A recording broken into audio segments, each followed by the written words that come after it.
ಪಂಚಾಯತಿಗೆ ಹೇಳಿ ಧಿಕ್ಕಾರ. ಪಂಚಾಯತಿಗೆ ಹೇಳಿ ಧಿಕ್ಕಾರ.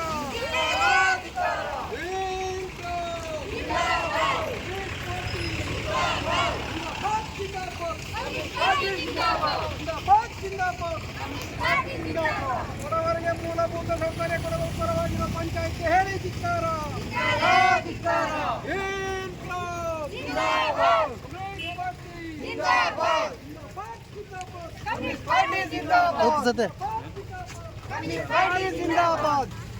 ಬಡವರಿಗೆ ನಿವೇಶನ ಕೊಡುವ ಪಿಡಿಒಗೆ ಹೇಳಿ ಧಿಕ್ಕಾರ. ನಿವೇಶನ ಕೊಡುವ ಗ್ರಾಮ ಪಂಚಾಯತ್ಗೆ ಹೇಳಿ ಧಿಕ್ಕಾರ.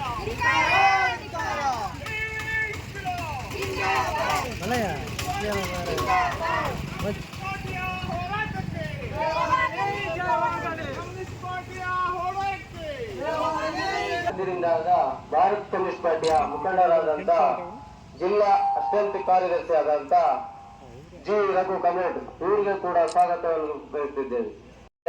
ಕೆರಮಟ್ಟಿ ರಮೇಶ್ ಈ ಕಮಿಟಿಗೂ ನಮ್ಮ ಪರವಾಗಿ ಸ್ವಾಗತ. ಹಾಗೂ ಕಸ್ತೂರಿ ರಂಗನ್ ವರದಿ ವಿರೋಧಿ ಪಕ್ಷದ ಹೋರಾಟ ಅಧ್ಯಕ್ಷರಾಗಿರುವಂತ ವಿಜಯ್ ಕುಮಾರ್ ಕಮೆಂಟ್ ಇವರಿಗೂ ಕೂಡ ಸ್ವಾಗತ. ಹಾಗೂ ಮತ್ತೊಬ್ಬರಾಗಿದ್ದ ಕಮ್ಯುನಿಸ್ಟ್ ಪಾರ್ಟಿಯ ಮುಖಂಡರಾಗಿರುವಂತ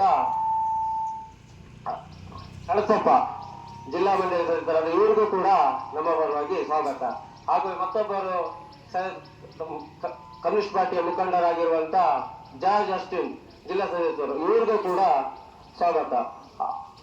ಹಾಗೂ ಮತ್ತೊಬ್ಬ ಕಮ್ಯುನಿಸ್ಟ್ ಪಾರ್ಟಿಯ ಮುಖಂಡರಾಗಿರುವಂತ ಬಿ.ಡಿ. ಕೃಷ್ಣ ಜಿಲ್ಲಾ ಮಂಡಳಿ ಸದಸ್ಯರು ಇವರಿಗೂ ಕೂಡ ಸ್ವಾಗತ. ಹಾಗೂ ಬಂದಿರುವಂತ ಕಮ್ಯುನಿಸ್ಟ್ ಪಾರ್ಟಿಯ ಸದಸ್ಯರು ಹಾಗೂ ಎಲ್ಲ ಪರವಾಗಿ ನಮ್ಮ ಪರವಾಗಿ ಸ್ವಾಗತವನ್ನು ಕೊಡ್ತೀವಿ. ಅಯ್ಯೋ ನಮಗೆ ಈ MLA ಸೈಟ್ ಕೊಟ್ರು, ಈ ಗ್ರಾಮ ಪಂಚಾಯತಿ ಅಧ್ಯಕ್ಷರು ಸೈಟ್ ಕೊಟ್ರು, ಈ ಜನ ನಮ್ಗೆ ಅಧಿಕಾರಿಗಳು ಸೈಟ್ ಕೊಟ್ರು ಅಂತ ನಿಮಗೆ ಕಾಲಿಗೆ ಬಿದ್ದು ನಮಸ್ಕಾರ ಮಾಡಲ್ವಾ? ಆ ಪುಣ್ಯ ನಿಮಗೆ ಬರೋದಿಲ್ವಾ? ಯಾಕೆ ಪಾಪ ಕಟ್ಕೊಳ್ತೀರಾ ನೀವು? ಇವ್ರ ಹೊಟ್ಟೆ ಯಾಕೆ ಉರಿಸ್ತೀರಿ?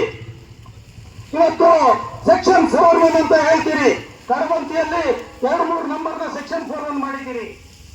ಇದನ್ನು ಬಗೆಹರಿಸಲಿಕ್ಕೋಸ್ಕರ ಚಿಕ್ಕಮಗಳೂರಿನಲ್ಲಿ ಒಬ್ಬ ಅಧಿಕಾರಿನ ಈಗ ಮೊದಲು ಕಡೂರಲ್ಲಿ ಹಾಕಿದ್ರು 4 ವರ್ಷದಿಂದ.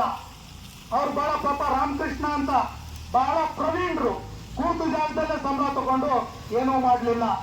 ಆದೇಶ ಮಾಡಬೇಕು, ಕಾರ್ಯದರ್ಶಿಗಳು ಆದೇಶ ಮಾಡಬೇಕು. ಕಟಾರಿ ಅವ್ರು 100 ಸಾರಿ ಬರ್ತಾರೆ, ನಾವು 100 ಸಾರಿ ಮಾತಾಡ್ತೀವಿ, ಅಧಿಕಾರಿಗಳಿಗೆ 100 ಸಾರಿ ಮಾತಾಡ್ತೀವಿ. ಸುಪ್ರೀಂ ಕೋರ್ಟ್ ಅಲ್ಲಿ ಇದೆ, ಅಲ್ಲಿದೆ, ಇಲ್ಲಿದೆ. ಯಾವ್ದ್ರಿ ಕೇಸ್ ನಂಬರ್ ಹೇಳ್ರಿ ನೋಡೋಣ. ಸುಪ್ರೀಂ ಕೋರ್ಟ್ ಅಲ್ಲಿ ಇರೋದನ್ನ ಸುಪ್ರೀಂ ಕೋರ್ಟ್ಗೆ ಕೇವಲ ಅರ್ಜಿ ಹಾಕಿರೋದು ಬಿಟ್ಟರೆ ಕೇಸ್ ಯಾವುದು ಇಲ್ಲ. ಆ ಸುಪ್ರೀಂ ಕೋರ್ಟ್ನವರೇ ಇವತ್ತು FSO ನೇಮಕ ಮಾಡಿರೋದು ಈ ಬಡವರಿಗೆ ಇವತ್ತಿನ ಸ್ಥಿತಿಗತಿಯನ್ನ ಗುರುತು ಮಾಡಿಕೊಡಿ ಅಂತ. ಏನ್ ಮಾಡ್ತಾ ಇದ್ದೀರಿ ನೀವು? ಏನು ಮಾಡ್ತಾ ಇದ್ದೀರಿ ಅಂತಕ್ಕಂಥ ಇದು ನಾಡ ಕಚೇರಿ ಆಗಿರ್ಬೋದು, ಏನು ತಾಲೂಕು ಕಚೇರಿ ಆಗಿರ್ಬೋದು, ಜಿಲ್ಲಾಧಿಕಾರಿಗಳ ಕಚೇರಿ ಆಗಿರ್ಬೋದು.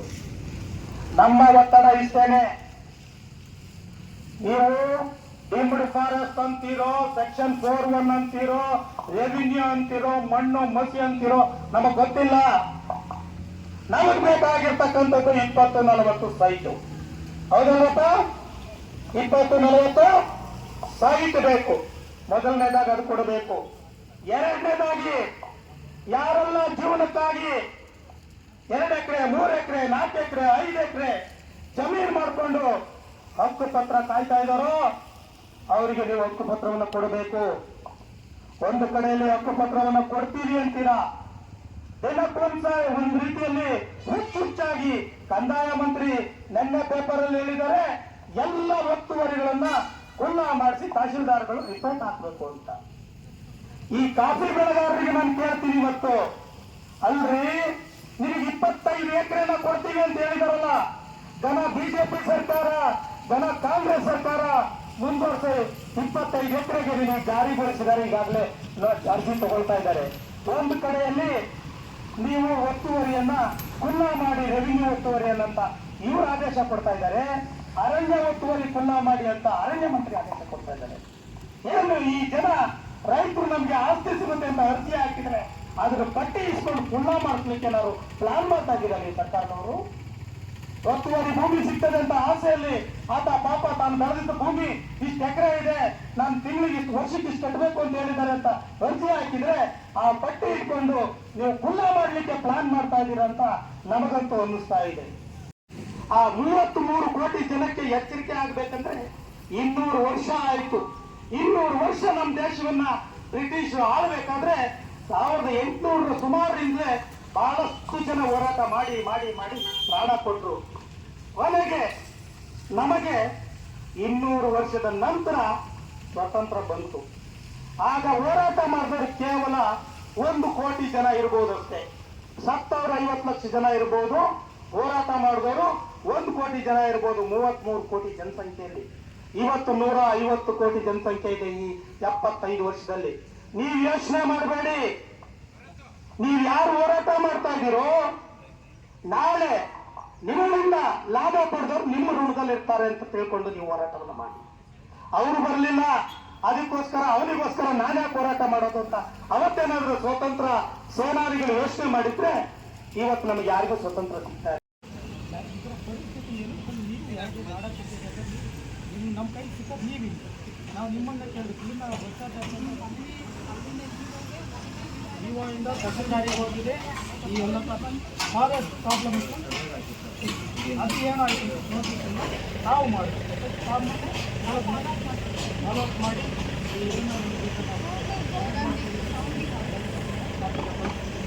ಫಾರ್ವರ್ಡ್ ಮಾಡಿ ಇದು ಎಲ್ಲ ಪರವಾಗಿ ಜಿಲ್ಲಾಧಿಕಾರಿಗಳಿಗೆ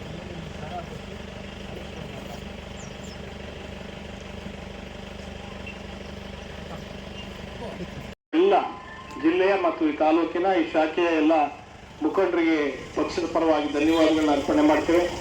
ಮನವಿಯನ್ನ ಸ್ವೀಕಾರ ಮಾಡಿರ್ತಕ್ಕಂಥ ಉಪಾಧ್ಯಕ್ಷರಾದ ಶ್ರೀಮತಿ ಸುಜಾತರವರಿಗೆ ಕೂಡ ಧನ್ಯವಾದಗಳು. ಅವರು ನಮ್ಮ ಪರವಾಗಿ ಕೆಲಸ ಮಾಡ್ತಾರೆ ಅಂತಕ್ಕಂಥ ವಿಶ್ವಾಸ ಮತ್ತು ನಂಬಿಕೆ ಇದೆ.